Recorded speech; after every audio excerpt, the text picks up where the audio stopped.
Hello बच्चों, आज हम लोग पढ़ेंगे इलेक्ट्रोमैग्नेटिक इंडक्शन के अंदर एक और नई टॉपिक को। टॉपिक है motional EMF in moving conductor, यानी गतिमान चालक के कारण से कितना मोशनल ईएमएफ जनरेट होगा, यानी कितना प्रेरित विद्युत वाहक बल बनेगा। तो आइए शुरुआत करते हैं आज के अपने टॉपिक।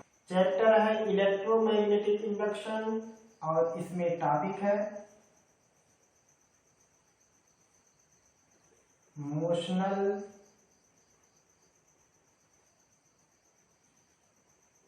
ईएमएफ, या कह सकते हैं electromagnetic force in moving conductor, यानी कोई गतिशील चालक है, उस चालक में कितना गतिक विद्युत वाहक बल होगा।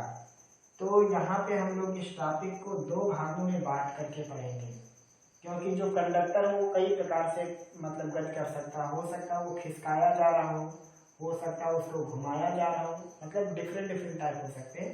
तो यहाँ पे हम लोग फर्स्ट टाइप में पढ़ेंगे इसका लीनियर मोशन,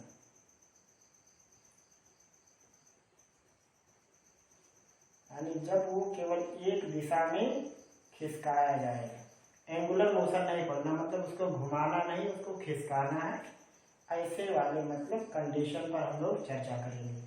तो आइए देखते हैं कैसे ईएमएफ जनरेट होता है। तो सपोज करो कि मान लो अपने पास एक है कोई कंडक्टर वायर,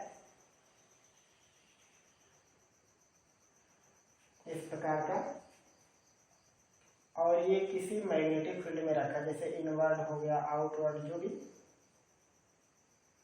मतलब ये एक प्रकार के इनवर्ड और यूनिफॉर्म मैग्नेटिक फील्ड के अंदर है, इस प्रकार से।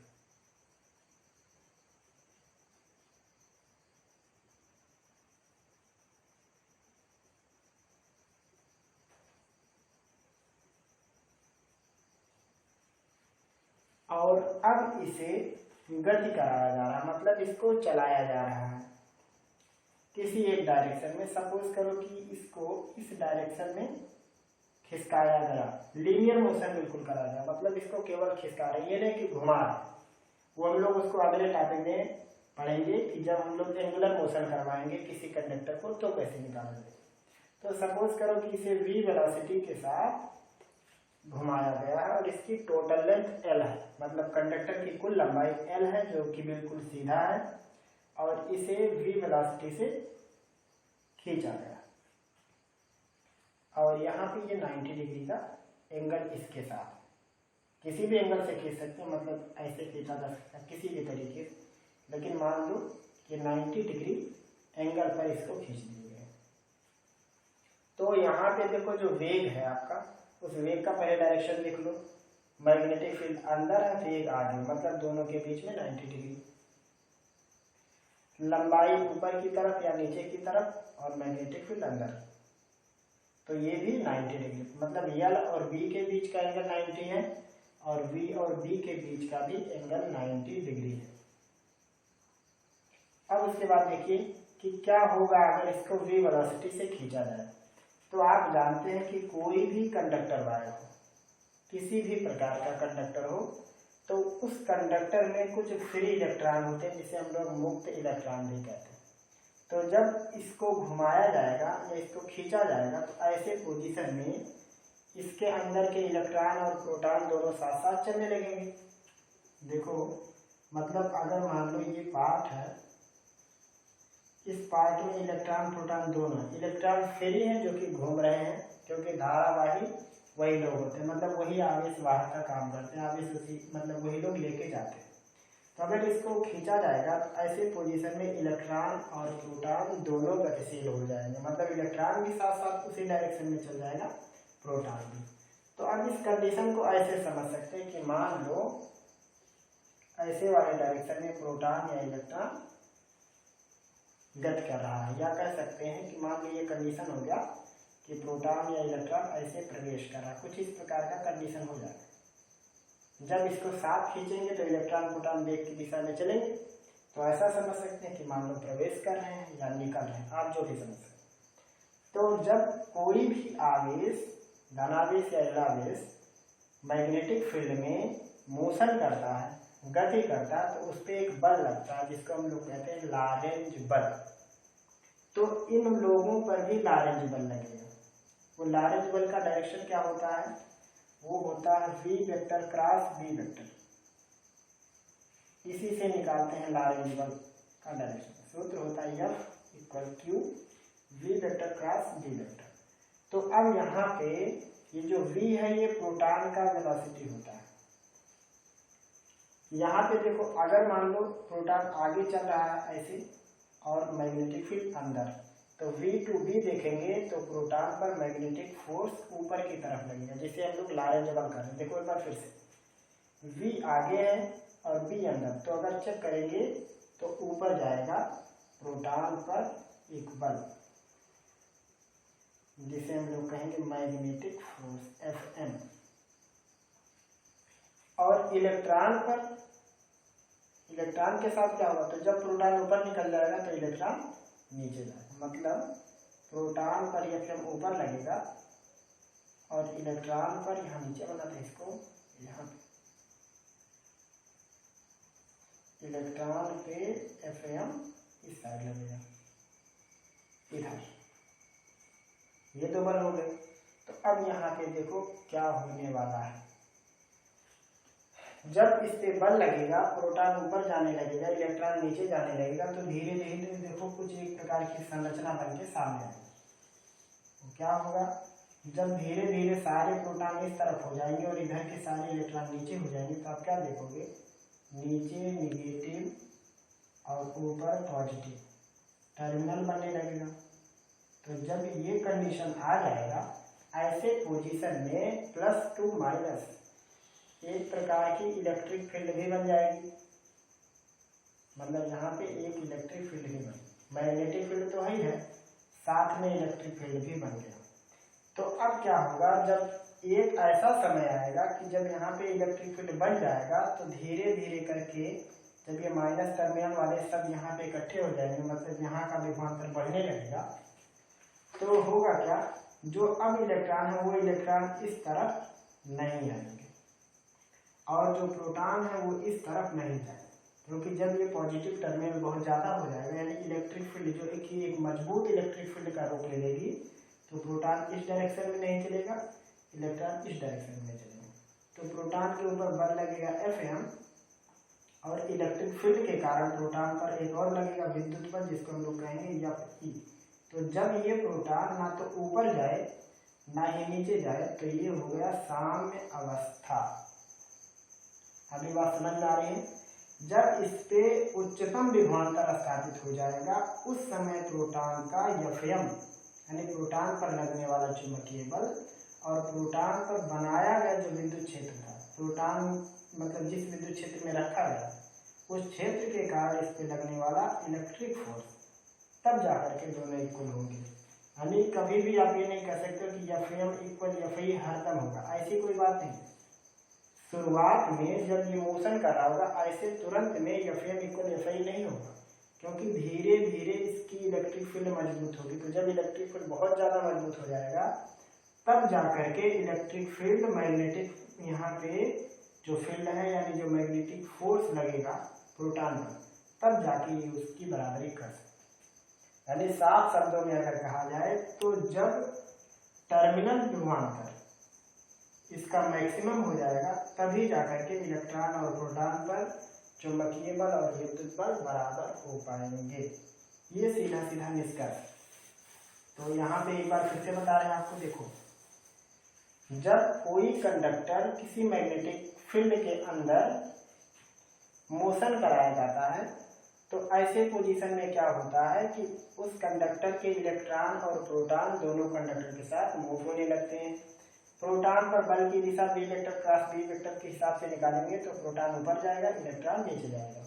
धीरे धीरे यहाँ पे प्रोटॉन बढ़ने लगेंगे, इलेक्ट्रॉन बढ़ने लगेंगे, तो ऊपर प्लस टर्मिनल, नीचे माइनस टर्मिनल, और जैसे जैसे ऊपर प्लस नीचे माइनस होता जाएगा, एक मजबूत विद्युत क्षेत्र बन जाएगा। और जब विद्युत क्षेत्र यहाँ का एक शक्तिशाली विद्युत क्षेत्र हो जाएगा तो प्लस प्लस की तरफ नहीं जा पाएगा और ये माइनस माइनस की तरफ नहीं जा पाएगा। यानी जो चुंबकीय बल नीचे लगा था इसको खींचने के लिए, इस पे चुंबकीय बल लगा था इसको ऊपर उठाने के लिए, तो ये इसके विद्युत बल के बराबर हो चुका होगा और ये इसके विद्युत बल के बराबर हो चुका। ऐसे ही पोजीशन में ये अपनी जगह पर स्थिर हो जाएगा। यानी यहाँ पे कह सकते हैं कि अगर मैक्सिमम पोटेंशियल बन गया है तो P और E साम्य अवस्था में आ जाएंगे। तो यहाँ पे लिखेंगे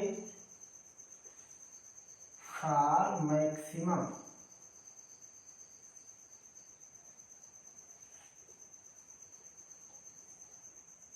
टर्मिनल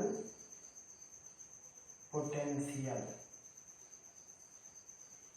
जब महत्तम विभवांतर सिरों पर आएगा तब जाकर के Fm इक्वल Fe होगा, अन्यथा ये कंडीशन नहीं होगा। शुरुआत में Fm इक्वल Fe कभी भी नहीं होगा। जब मैक्सिमम टर्मिनल पे मतलब वोल्टेज यहाँ क्रिएट हो जाएगा उस समय जाके एक शक्तिशाली विद्युत क्षेत्र बनेगा। तो यहाँ माइनस हो जाएगा तो इलेक्ट्रॉन माइनस की तरफ नहीं आ सकता, ऊपर प्लस हो जाएगा तो प्रोटॉन ऊपर नहीं जा सकता। इसका मतलब जो ये Fm ऊपर खींच रहा था और इस पे विद्युत क्षेत्र जो नीचे जा रहा था दोनों इक्वल हो गए, इसीलिए ना ये ऊपर गया ना ये नीचे। यानी यहाँ पे जो बलों का डायरेक्शन बना देते हैं, प्रोटॉन पे ऊपर बल लग रहा होगा Fm और विद्युत क्षेत्र के कारण नीचे बल लगेगा Fe। वहीं इलेक्ट्रॉन पर ऊपर बल लगेगा Fe और नीचे है Fm। तो जब दोनों साम्य अवस्था में आ जाएंगे तब जाकर के होगा। और ऐसे पोजीशन में ये प्लस टर्मिनल और ये माइनस टर्मिनल बन के रेडी हो जाएगा। यानी कह सकते हैं कि ये एक प्रकार का अब विद्युत वाहक बल उत्पन्न कर सकता है, या कह सकते हैं कि इसमें विद्युत वाहक बल आ गया, या इसमें टर्मिनल पोटेंशियल हो गया, या इसके सिरों पर विभवांतर आ गया। यानी ये अब एक बैटरी जैसा व्यवहार करने लगा। तो यहाँ पे जब मैक्सिमम टर्मिनल पोटेंशियल होगा तब जाकर के लिखेंगे Fm इक्वल Fa। चुंबकीय बल का सूत्र होता है Q V vector cross V vector और Fe का सूत्र होता है Q इंटू E। अगर आप प्रोटॉन के हिसाब से सवाल लगा रहे हो तो यहाँ पे प्रोटॉन का आवेश यहाँ भी प्रोटॉन का रहेगा। इलेक्ट्रॉन के हिसाब से सवाल लगा रहे हो तो यहाँ पे इलेक्ट्रॉन का आवेश यहाँ पे होगी, और दोनों का सौभाग्य से को या दुर्भाग्य से सेम होता है, वैल्यू जो होती है मात्रा। यहाँ पे Q से Q को काट दोगे तो खलास हो जाएगा। यहाँ क्या बचेगा V vector cross B vector equal, और ये भी एक वेक्टर क्वांटिटी है। अब देखो जब यहाँ पे एक पोटेंशियल क्रिएट हो जाएगा तो यहाँ पे बनेगा विभव प्रवणता, और विभव प्रवणता का सूत्र होता है E equal V by L। ये होता है जहाँ V है सिरों का विभवांतर और L है इसके बीच की दूरी, या कह सकते हैं इसकी लंबाई पूरी। तो E वेक्टर की जगह पर क्या रिप्लेस कर सकते हैं, लिख सकते हैं V बाई L। अब देखो अगर यहाँ से V का मान निकालेंगे तो V का मान क्या होगा, यहाँ पे हो जाएगा V vector cross B vector और डॉट में आएगा L वेक्टर। जान लेना ये एक वेक्टर क्वांटिटी है जिसका हम लोग कहेंगे डिस्प्लेसमेंट वेक्टर या विस्थापन, क्योंकि ये विस्थापन लिया जाएगा मतलब बिल्कुल स्ट्रेट लाइन। तो ये वाला हो गया फार्मूला, क्योंकि वोल्टेज अदिश राशि है इसलिए इसमें और इसमें अदिश का गुणा होगा। तो ये हो गया टर्मिनल पोटेंशियल का फार्मूला। इसको आप E से भी लिख सकते हो, तो E हो जाएगा V vector cross B vector और डॉट में L वेक्टर। ये फार्मूला होगा। यानी जो मोशनल EMF का सूत्र होगा V vector cross B vector into L vector, या डॉट प्रोडक्ट कर सकते हैं, ये अदिश होगा। अब इसमें बहुत सारे कंडीशन होते हैं। जैसे पहला पहला कंडीशन, जब v b के लंबवत, यानी यदि, या लिख सकते हैं जब v वेक्टर लंबवत होगा b वेक्टर, मतलब जब v और b एक दूसरे के लंबवत होंगे तो यहाँ पे क्या लिखा जाएगा, v b sin 90, क्योंकि क्रॉस का प्रोडक्ट हटाते हैं, मतलब सॉरी यहाँ पे क्रॉस का जो गुणा इसको हटा लेते हैं तो वहाँ पे हम लोग साइन लगा, तो ये हो जाएगा equal v b sin 90 dot L vector. Sine 90 का मान होता है 1, तो ये हो गया v b dot L vector. तो अब ये v और b से क्या आया था, बल का डायरेक्शन आया, तो बल कहाँ है, ऊपर, और बल के डायरेक्शन में, यल वेक्टर के डायरेक्शन में, दोनों में 0 डिग्री का कोण है। देखो यह ऊपर है और ये डिस्प्लेसमेंट वेक्टर, या तो ऊपर लिया जाएगा तो नीचे, नीचे लेंगे तो 180 डिग्री का एंगल, ऊपर लेंगे तो 0 डिग्री का। तो जब डॉट हटाते हैं तो कास आता है, तो जब डॉट हटाते हैं तो यहाँ पे कास आएगा और कास 0 की वैल्यू 1 होगी, तो ये हो जाएगा v b l। यानी जब v वेक्टर और b वेक्टर एक दूसरे के लंबवत हो जाएंगे तो यहाँ पे e का मान हो जाएगा v b l। दूसरा कंडीशन है कि जब v वेक्टर पैरेलल हो जाए b वेक्टर के, मतलब उसको लंबाई की दिशा में, सही, इसका मतलब ये हुआ कि चुंबकीय क्षेत्र की दिशा में इसको खींचा जाए। जैसे चुंबकीय क्षेत्र अंदर है, अगर चुंबकीय क्षेत्र की ही तरफ इसको लेकर के जाने, जैसे अंदर है और किसी छड़ को ऐसे लेकर के चुंबकीय क्षेत्र की दिशा में ही चलाने लगे, ऐसे पोजीशन में क्या हो जाएगा, अब यहाँ पे v और b के बीच एंगल 0 हो गया, तो यहाँ पे e की वैल्यू हो जाएगी v b sin 0 dot L vector. Sine 0 का मान 0, तो e का मान हो जाएगा 0। यानी जब चुंबकीय क्षेत्र की दिशा में गति कराएंगे तो e का मान आएगा 0। तीसरा कंडीशन इस्तेमाल कर सकते हैं, अभी देखो एक बार फिर से बताएंगे लोग को। तीसरा, मान लो हम लंबाई की दिशा में इसको खींचने लगे तो क्या होगा, मान लो v तो लंबवत है लेकिन लंबाई की दिशा में चलाने लगे, तो ये हो जाएगा e equal v b sin 90 into L vector. यहाँ से हल करेंगे, हो जाएगा v b और उसके बाद एल वेक्टर, ई का मान हो गया। तो जब हम लोग इसको ऐसे चलाएंगे ऊपर की तरफ, तो जब इसे ऊपर की तरफ चलाएंगे तो अब देखो इसका यफ किधर लगेगा, तो जब ऊपर चलाएंगे यहाँ पे, तो जब ये प्रोटॉन ऊपर उठेंगे, देखो कहाँ बता दें, इसे वो मिटा दें, यहाँ देखो, जब इसे ऊपर खींचा जाएगा तो प्रोटॉन ऊपर की तरफ चलेंगे। तो अब हमें यफ का डायरेक्शन निकालना, यफ का डायरेक्शन कैसे निकालेंगे, बेल का डायरेक्शन घोड़े पी का, तो ये आएगा यहाँ पे एक बल एफ लगेगा, तो इस पे जो फोर्स लगेगा एफ एम वो इस साइड लगेगा ऐसे में। तो आप यहाँ पे क्या देख रहे हो कि वीबी का जो डायरेक्शन था, ये वाला डायरेक्शन, ये वाला डायरेक्शन कौन है, एफ एम का, जो कि इस तरफ आया, और एल का डायरेक्शन उधर, तो दोनों के बीच में 90 अंश का कोण हो जाएगा। तो ये हो जाएगा वी बी एल cos 90 और cos 90 का मान 0 होता है। यानी अगर उसको ऐसे सीधे चलाने लगे, खींचने लगे, तब भी टोटल विद्युत दाब बल 0 हो जाएगा। चुंबकीय क्षेत्र की दिशा में खींचने लगेंगे तब भी विद्युत दाब बल 0 हो जाएगा।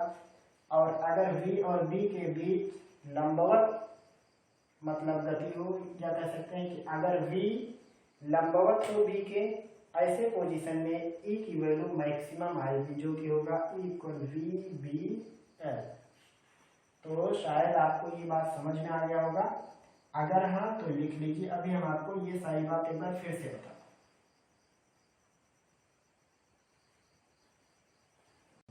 देखो जैसे मान लो पूछा जाए कि निम्न परिस्थितियों में विद्युत वाहक बल का मान बताओ कितना होगा। पहला कंडीशन ये वाला है, ये हो गया वेग की दिशा, ये है चुंबकीय क्षेत्र मतलब इनवर्ट मैग्नेटिक फील्ड है। इस प्रकार से पूछा है, इसमें ई की वैल्यू बताओ। तो कैसे निकालना, देखो ई की वैल्यू के लिए सूत्र लगाओगे V vector cross B vector dot L vector. ये फार्मूला इस्तेमाल करके आपको कैलकुलेशन करना। देखो कैसे लगाओ, V vector cross B vector, V इधर है और बी अंदर, तो यहाँ पे बल कहाँ लगेगा, ऊपर, तो ये हो जाएगा। और दोनों के बीच में 90 अंश का कोण भी है, देखो v इधर b उधर, तो ये हो जाएगा v sin 90, यहाँ पे l वेक्टर और sin 90 का मान 1, तो ये होगा v b डॉट में l वेक्टर। तो यहाँ पे देखो डॉट v b और l का, तो v और b को मिला करके बल ऊपर गया था, ये हो गया, यहाँ पे Fm था। और उसके बाद यल वेक्टर का डायरेक्शन भी वही है, या तो नीचे मान सकते हैं। अगर वही होगा तो बीच में एंगल 0 लिया जाएगा, नीचे होगा तो 180, मतलब यहाँ पे इसको लिखेंगे वी बी एल cos 0 या cos 180। 180 लेंगे तो माइनस आएगा, 0 लेंगे तो प्लस, यानी ये हो गया वी बी एल। मतलब जब उसे इस डायरेक्शन में चलाएंगे। दूसरा कंडीशन कि मान लो ये मैग्नेटिक फील्ड का डायरेक्शन, इसमें किसी छड़ को रखे हैं और छड़ को ऐसे चला रहा है, v वेग से छड़ की लंबाई l है और ये b है मैग्नेटिक फील्ड। तो आप क्या लिखोगे, E equal V vector cross B vector dot L vector. v vector cross b कैसे निकालोगे, देखो v और b के बीच में 0 डिग्री है, तो ये होगा v b sin 0, क्योंकि दोनों एक दिशा में है, डॉट एल वेक्टर। sin 0 का मान 0, तो पूरा हो गया खत्म। यानी अगर चुंबकीय क्षेत्र की दिशा में गति कराएं, या कह सकते हैं v vector parallel to b vector, तो कोई मैग्नेटिक मतलब सॉरी कोई यहाँ पे मोशनल ईएमएफ जनरेट नहीं होगा। तीसरा जो सबसे अच्छा कंडीशन है वो कौन है कि अगर मान लो कैसे भी करके मैग्नेटिक फील्ड है, यहाँ पे इस प्रकार से हमने एक छड़ रखा और इसको लंबाई की दिशा में v वेग दे दिए। अब पूछा जा रहा है मोशनल ईएमएफ बताओ, तो E की वैल्यू हो जाएगी v vector cross b vector dot l vector. और यहाँ से लिख सकते हैं, देखो v और b तो कैसे लगाना है, b इस साइड में v उस साइड में, तो v और b के बीच में 90 डिग्री का कोण, ये होगा v b sin 90 degree dot में l वेक्टर, तो हो जाएगा v b sin 90 का मान 1 बाहर डॉट l वेक्टर। मतलब v b का जो परिणाम आया था और l वेक्टर उन दोनों के बीच में एंगल लेना, तो v2b देखो ये है, ये हो गया आपका v वेक्टर और ये b, तो इन दोनों का जो रिजल्टेंट आएगा वो अंदर, मतलब यहाँ पे अंदर की तरफ इसका रिजल्ट आया दोनों को मिला के। अब l वेक्टर कहाँ है, l वेक्टर या तो ऊपर या तो नीचे, यानी परिणाम अंदर है और l वेक्टर ऊपर, तो v और b को मिला करके जो रिजल्ट f आया था वो रिजल्ट f अंदर था और ये l ऊपर, तो इन दोनों के बीच में 90 डिग्री बन गया, तो ये हो गया v b l। और यहाँ डॉट हटा दें तो कास लगा दें तो आएगा cos 90 का मान 0, यानी E इक्वल हो जाएगा 0।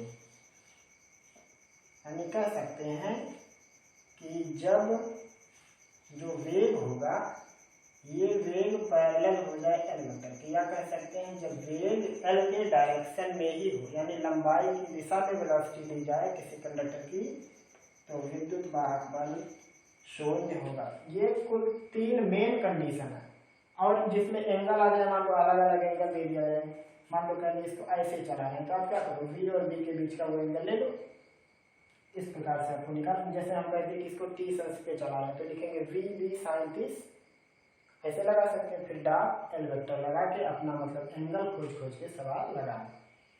तो ये था motional EMF in moving conductor, जिसमें लीनियर मोशन हो रहा, मतलब इसको घुमा नहीं रहे, केवल खिसका रहे हैं। तो यहाँ पे जो फार्मूला बन के आया वो इतना आया, कैसे प्रूफ किया हमने बता दिया आपको। और ये बेसिक 3 कंडीशन है, 3 कंडीशन याद रखे रहना।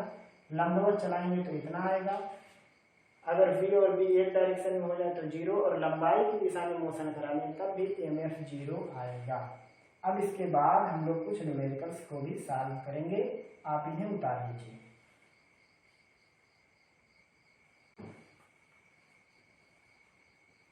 चलो पहला क्वेश्चन सबसे सिंपल ले रहे हैं।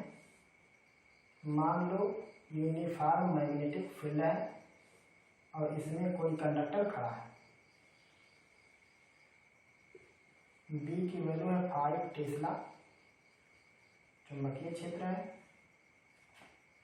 और इसको ऐसे 30 डिग्री पर दिया गया है। वी वेक्टर की वैल्यू है मान लो 10 मीटर पर सेकंड। इस हिसाब से इसको चलाया जा रहा है, और एल की वैल्यू है 1 मीटर। कहा गया मोशनल ईएमएफ निकालो, ई की वैल्यू देखो फिर से समझाते हैं। इस डायरेक्शन में बी की वैल्यू 5 टेस्ला, इसको ऐसे 30 डिग्री पर ऐसे खिसकाते हुए चलाया जा रहा है। एल की वैल्यू है 1 मीटर। आपको निकालना है ईएमएफ, तो क्या लिखेंगे, V vector cross B vector dot L vector. v और b के बीच का एंगल 30 डिग्री, तो ये हो जाएगा वी बी साइन 30 डिग्री। क्या यही होगा? v और b के बीच का एंगल गलत। देखो b इस डायरेक्शन में, आप चेक करके देखो सही की गलत, आप मिला लेना, उसके बाद सवाल लगाना एकदम होश में। b ऐसे में है और ये एंगल 30 डिग्री, आपको v और b के बीच का एंगल लेना है, तो ये एंगल हो जाएगा 60 डिग्री। अब सही है, आपको v और b के बीच का एंगल लेना है। डॉट एल वेक्टर, अभी इसको ऐसे छोड़ के रख रहते हैं क्योंकि एंगल बनाने के काम है। साइन 60 की वैल्यू √3/2, तो ये हो गया √3/2 V B dot L vector. अब यहाँ पे एंगल आपको निकालना, देखो v और b, तो जो बल आएगा देखो v टू b, तो वो अंदर आएगा। फिर से देखो ये हो गया v वेक्टर और ये b वेक्टर, तो v टू b जब होगा तो वो कहाँ आएगा, अंदर ही आएगा। तो अंदर हो गया इसका Fm, और यहाँ पे इसका जो यल है वो इस साइड में है, तो यल और Fm के बीच में 90 डिग्री का एंगल है, और मतलब यहाँ पे अब लगाएंगे 90 डिग्री, तो हो जाएगा √3/2 V B L cos 90 degree. cos 90 की वैल्यू 0, तो ये हो गया पूरा का पूरा ईएमएफ 0।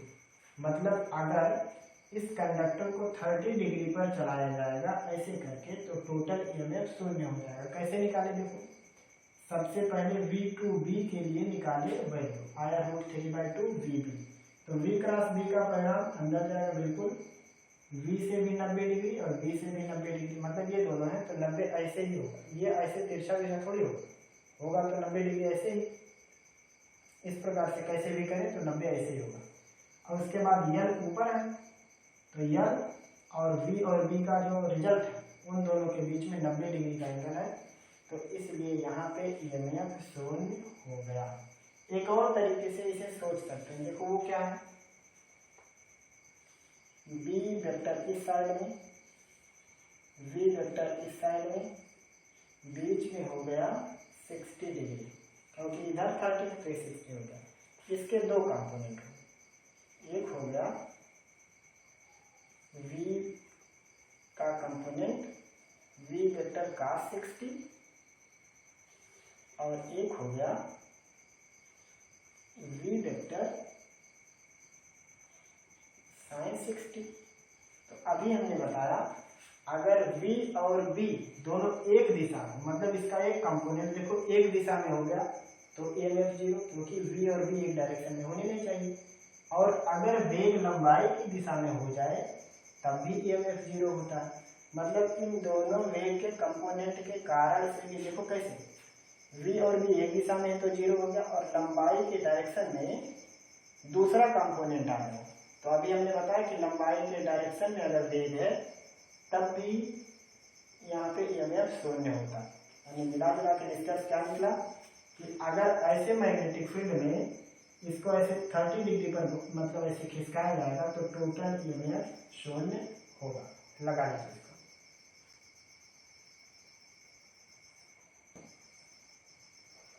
दूसरा क्वेश्चन दिमाग लगाओ और सॉल्व करो। ये है इनवर्ड मैग्नेटिक फील्ड, ऐसे करके, और इसमें कोई कंडक्टर है इस प्रकार से, और यहाँ पे अब की बार इसको कह रहे हैं ऐसे 30 डिग्री पर चलाएं।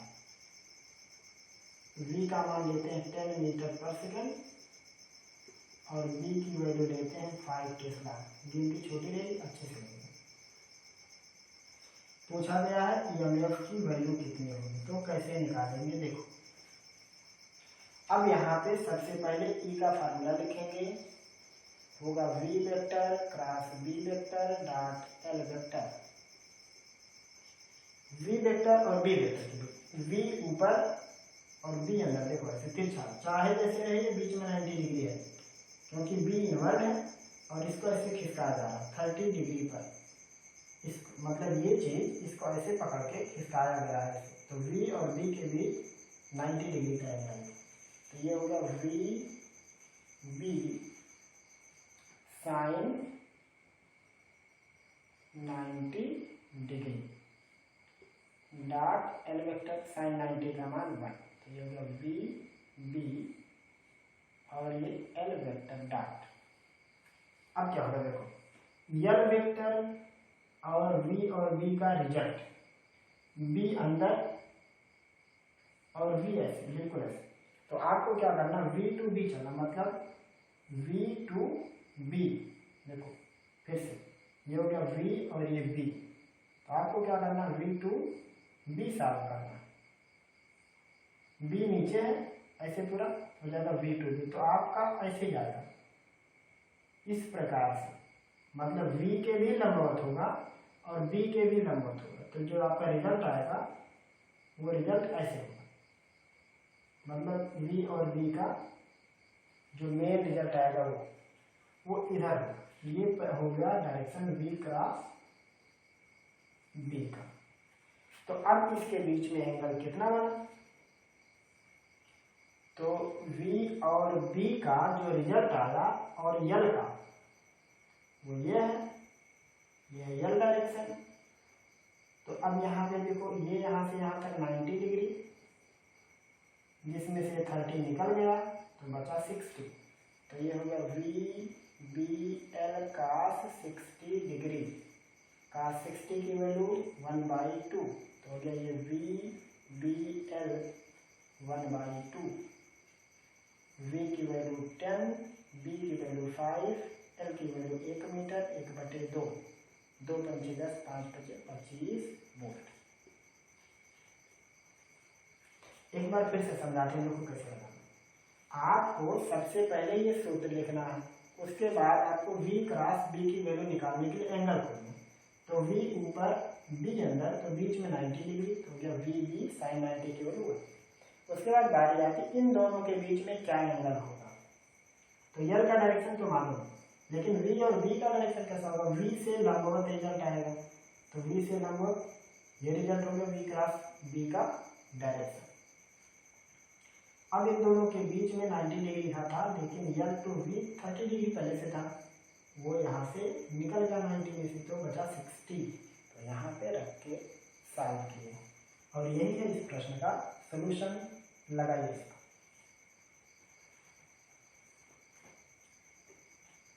चलो अगला प्रश्न तीसरा। ये है एक इंडक्टर चालक और इसे एक इनवर्ट मैग्नेटिक फील्ड में रखे हैं। आप वो V और B और L अगर ये सीख गए तो किसी भी प्रकार का इंडक्टर को खिसकाने का सवाल होगा बड़े आसानी से लगा सकते हैं। सपोज करो कि इसको इस प्रकार से चलाया गया, कोई वेग देके। देखो एक बार फिर वैसे ही करके सवाल लगा देते हैं। मान लीजिए 100 मीटर पर सेकेंड है, इनवर्ट मैग्नेटिक फील्ड है और एंगल ले लेते हैं, मान लो यहाँ पे 45 डिग्री और L की वैल्यू 10 मीटर लंबा छड़ है और B की वैल्यू ले लेते हैं 10 टेस्ला। लगाते हैं सवाल कैसे आए। सबसे पहले EMF का formula V vector cross B vector dot L vector. तो अब आपको V vector cross B vector करना है, तो कैसे करेंगे। V ऊपर है और B अंदर, तो दोनों के बीच का पहले एंगल लेना। बीच का एंगल है 90 डिग्री। देखो V ऊपर B अंदर, तो दोनों के बीच में 90 डिग्री हो गया। VB sine 90 dot L vector, sine 90 की वैल्यू 1, तो हो गया VB डॉट L वेक्टर। अब बारी आई VB और L के बीच में, तो V क्रॉस B का उत्तर V के लंबवत B के भी लंबवत होता है, तो वो इधर भी हो सकता है डायरेक्शन, उधर भी। तो चेक कैसे करते हैं, V टू B मोशन करें, V टू B, तो ये डायरेक्शन है। ये जो डायरेक्शन है ये है V क्रॉस B का डायरेक्शन। तो टोटल 90 डिग्री, 90 में से 45 लेस हो गया, तो बचेगा केवल 45, यानी L ये है, ये L डायरेक्शन है, तो इसके बीच में 45 डिग्री का एंगल। तो हो गया ये VBL cos 45, क्योंकि डॉट प्रोडक्ट में cos लगाते हैं, तो हो गया VBL cos 45 की वैल्यू 1/√2। V की वैल्यू 100, B की वैल्यू 10, L की वैल्यू 10 इंटू 1/√2, 100 1000 10,000 बटे कर लेंगे 2√2 से ऊपर नीचे गुणा भी कर सकते हैं, इसी को छोड़ दें, इतना वोल्ट। यह है इस प्रश्न का सॉल्यूशन। लगाइए इसको।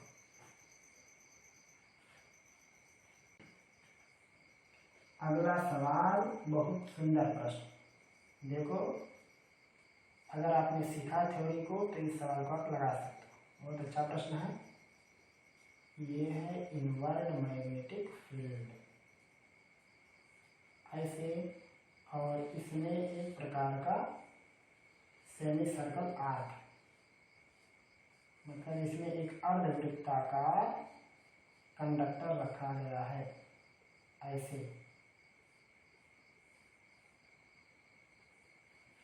और उसको मान लो ये रेडियस R रखते हैं और इसको इसके सेंटर के बिल्कुल सिधाई से V वेग दिया गया है, ये वेलोसिटी है, और ये R रेडियस का एक सेमी सर्कल टाइप कंडक्टर है। B मैग्नेटिक फील्ड जो कि इनवर्ट है। पूछा गया है EMF ज्ञात करो, तो आपको करना क्या है, बिंदास लिखो V vector cross B vector dot L vector. अब बारी आती है V vector cross B vector कौन होगा, V आगे B अंदर, तो V vector cross B vector नीचे, तो यहाँ पे एंगल तो बन गया तुरंत, VB sine 90 dot L vector, ये हो जाएगा VB sine 90 equal 1 dot L vector.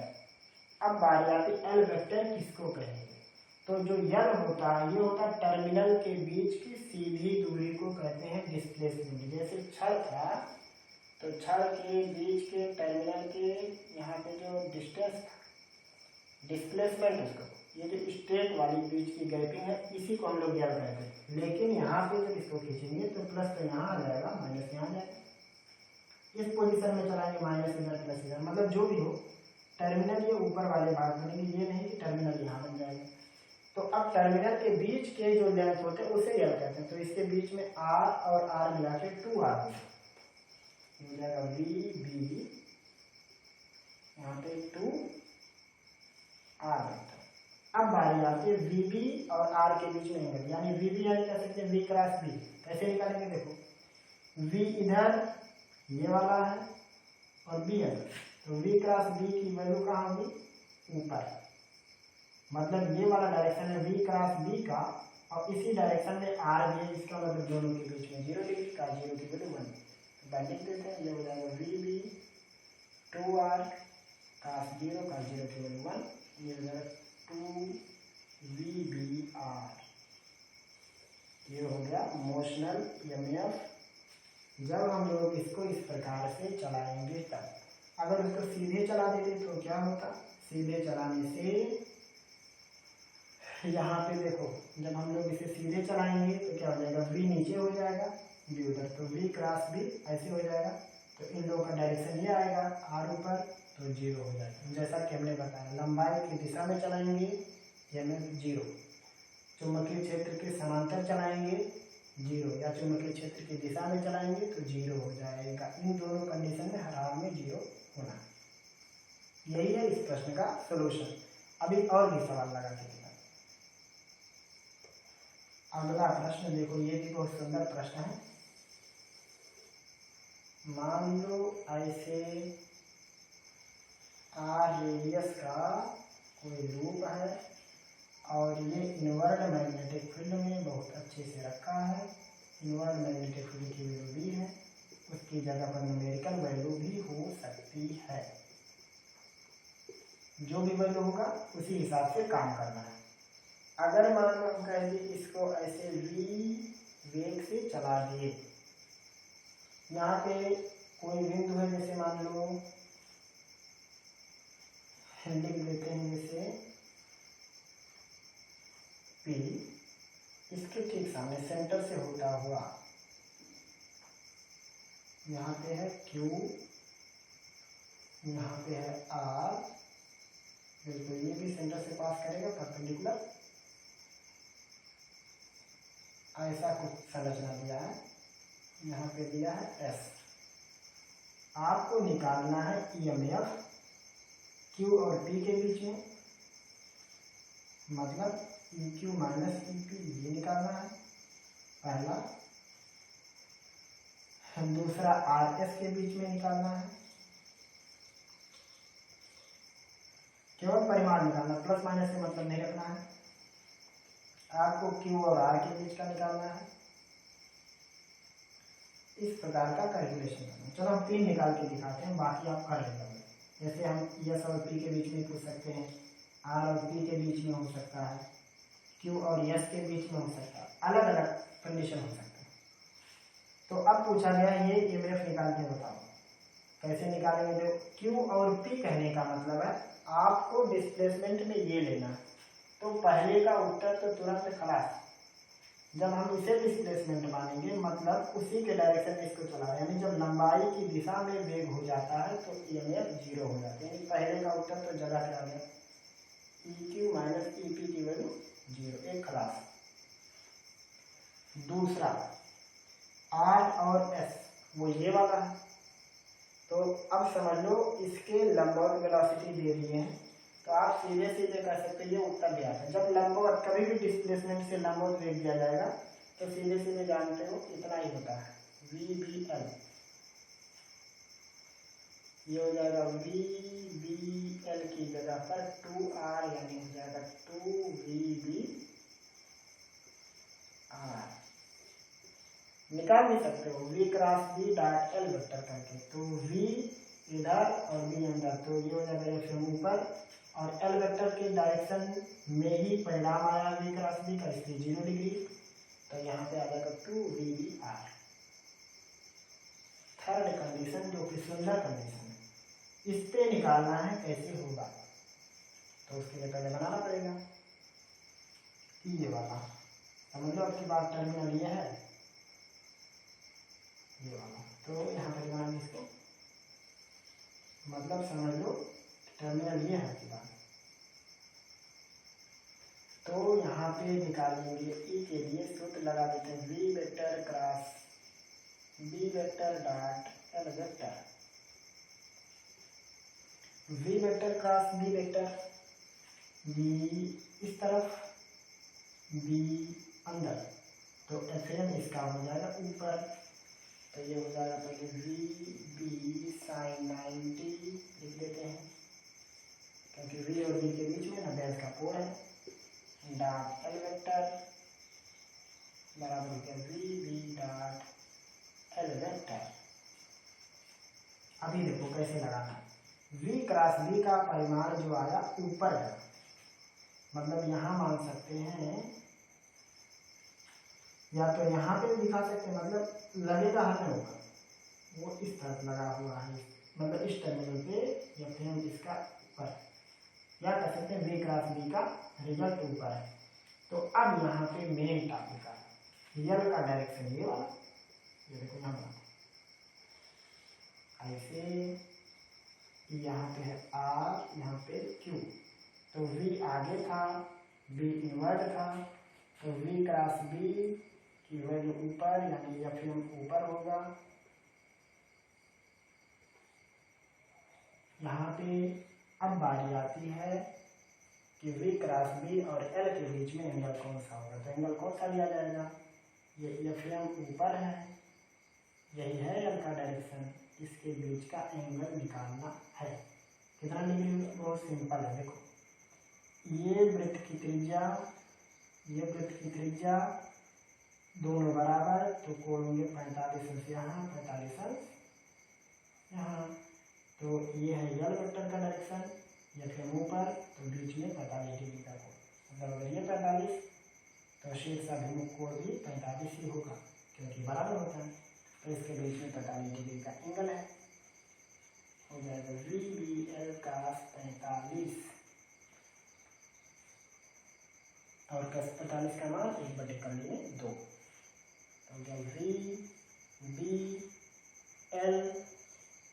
1/2, और L की जगह पर आपको ये वाली लेंथ लेनी है, ये वाला, मतलब यहाँ से इसके बीच की गैपिंग लेनी, जबकि देखो यहाँ कोई वायर नहीं था, आपको टर्मिनल बनाना था, तो इस टर्मिनल से इस टर्मिनल के बीच की दूरी वो क्या होगी, समकोण त्रिभुज की दोनों भुजा बराबर हो, तो कार्य क्या होता है, किसी एक भुजा के आगे कर्ली दो लगाने से आता है, तो क्या हो जाएगा, ई बराबर हो जाएगा VBL की जगह पर लिखेंगे r√2, किसी भी एक साइड के आगे कर्ली दो लगा दो, तो समकोण त्रिभुज की जिसकी दो भुजाएं बराबर हो, कर्ल की लंबाई आ जाती है, ये हो गया 1/√2, √2 से √2 कैंसिल, हो गया VBR, ये हो गया ई का मान। ऐसे बहुत विविध प्रकार के प्रश्न हो सकते हैं, लगाइए इसे, अंत में इस टाइप का एक और सवाल लगा के बताते हैं, फिर इसका काम तमाम। नंबर 6,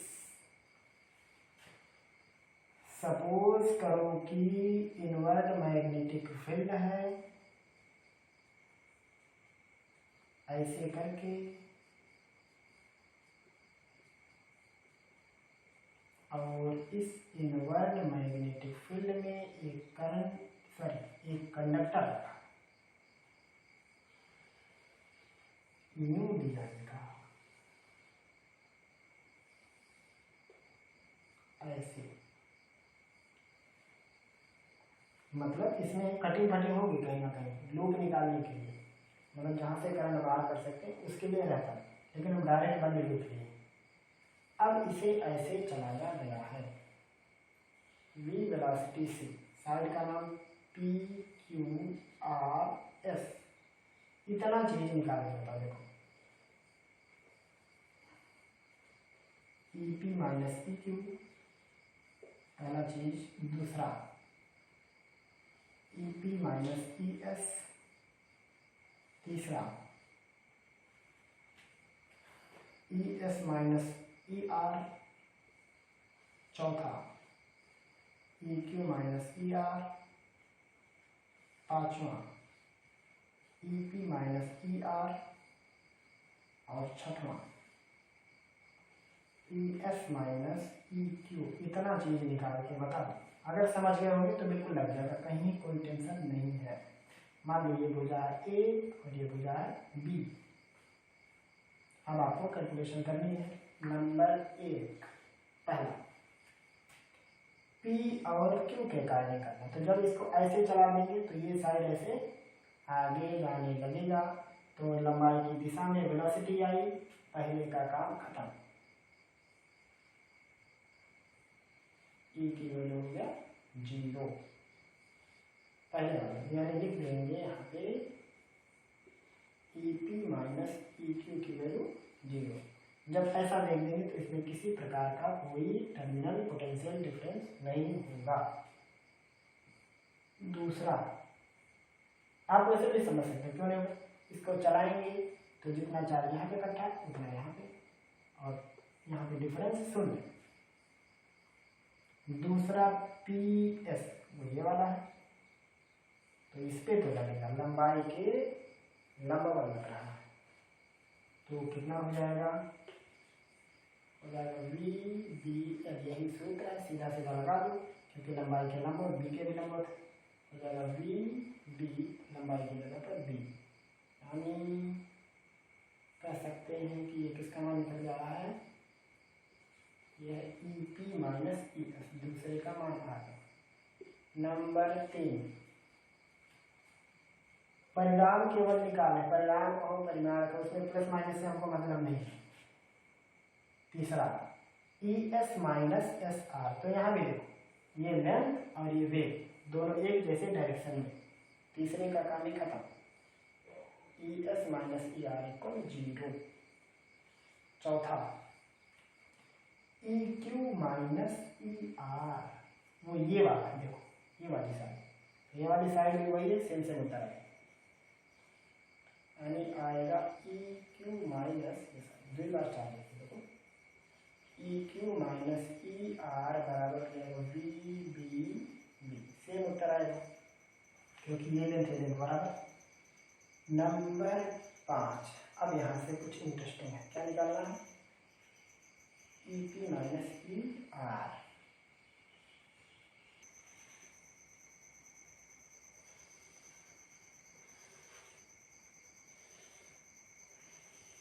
मतलब वो ये वाली साइड थी, उसके वेग ऐसे दिशा में लगा हुआ है यहाँ पे, और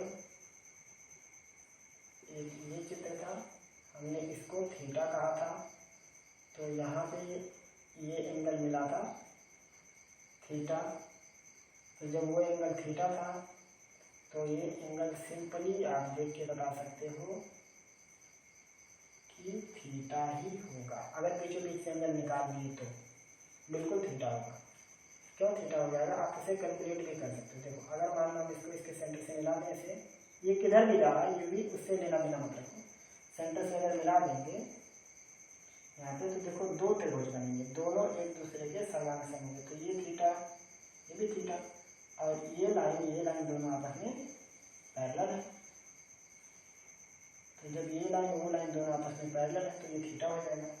तो यहाँ पे जब ये वाली वैल्यू निकालोगे तो कितना आएगा,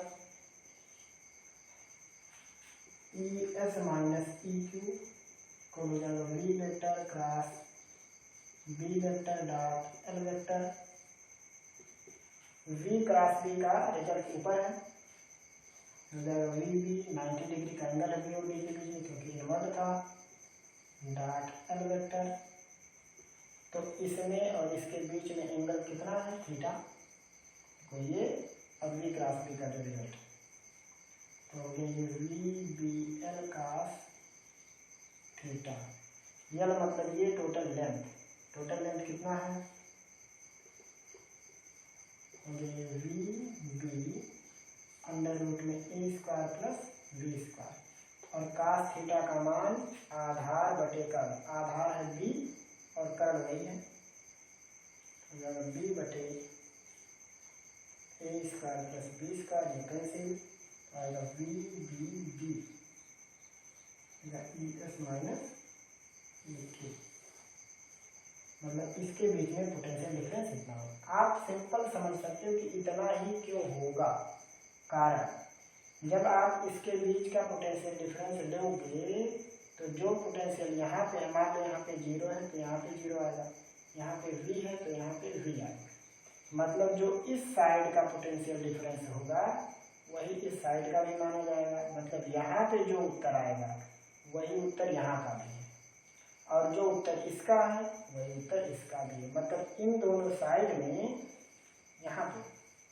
टर्मिनल पोटेंशियल या मोशनल ईएमएफ 0 हो जाएगा पूरा का पूरा, यहाँ पर भी मोशनल ईएमएफ 0 हो जाएगा क्योंकि v में से v घटा के 0, इस साइड का मोशनल ईएमएफ इधर का वही होगा जो इधर का होगा, मतलब 1 2 3 और 4, ये 4 साइड का मोशनल ईएमएफ एक ही होगा। तो मेरे ख्याल से आपको आज की ये सारी टॉपिक समझ में आ गई होगी। अगर आपका कोई भी प्रश्न है तो आप हमें ज़रूर बताएंगे।